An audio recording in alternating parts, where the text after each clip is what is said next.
Het belangrijkste nieuws van Curaçao in het Nederlands. Extra Journaal. Vers van de pers. Dan gaan we naar het interview met Eddy van Marem, de nieuwe staatssecretaris van Koninkrijksrelaties en Digitalisering. Hij sprak met de pers gisteren en wij hadden de gelegenheid om hem enkele vragen te stellen. Kijk naar de vragen die ik aan hem stel, omdat wij vooral willen weten wie meneer Van Marem natuurlijk is en wat zijn plannen zijn als staatssecretaris. Staatssecretaris, dank u voor deze uitnodiging.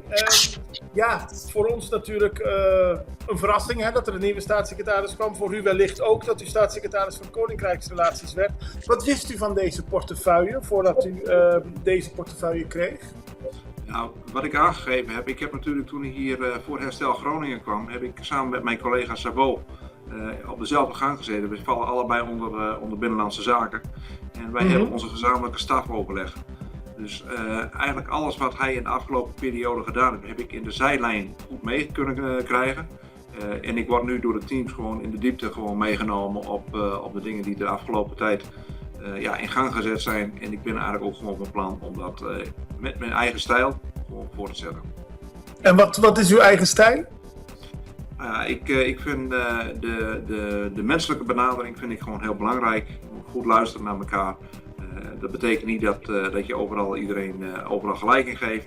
Maar in goed gesprek met elkaar zien en dat de menselijke maat is gewoon voor mij ontzettend belangrijk. Zo sta ik in mijn werk en zo sta ik ook met de mensen in mijn omgeving. Oh, mooi. Maar we kunnen zeg maar ervan uitgaan dat u het beleid van uw voortganger zal voortzetten of een totaal andere richting nemen? Nee, ik ga niet in een totaal andere richting nemen. Er zijn gewoon hele belangrijke dingen in gang gezet. Waarbij ook goed bestuur, financieringen en dat soort zaken meer van belang zijn. En er zitten ook een aantal hele mooie projecten met voedselzekerheid. Nou ja, mijn geschiedenis in de landbouw zal daar ook bij helpen om daar ook vleugels aan te geven. Daar ga ik mijn best in afgelopen doen. Mag ik nog één korte vraag stellen? Ja, de laatste.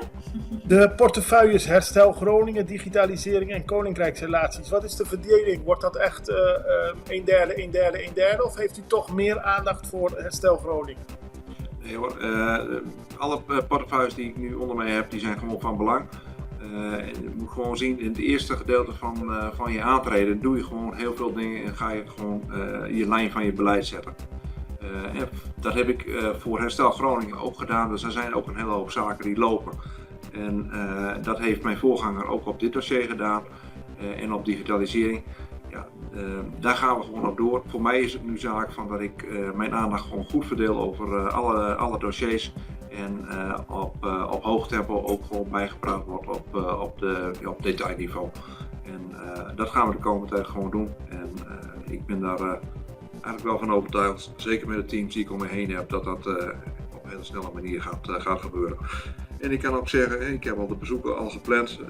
De 10 augustus ga ik richting de landen. En dan gaan we ook fysiek kennis maken daar. Oké, succes, dank u. Op 10 augustus, tussen 10 augustus en 15 augustus is hij hier.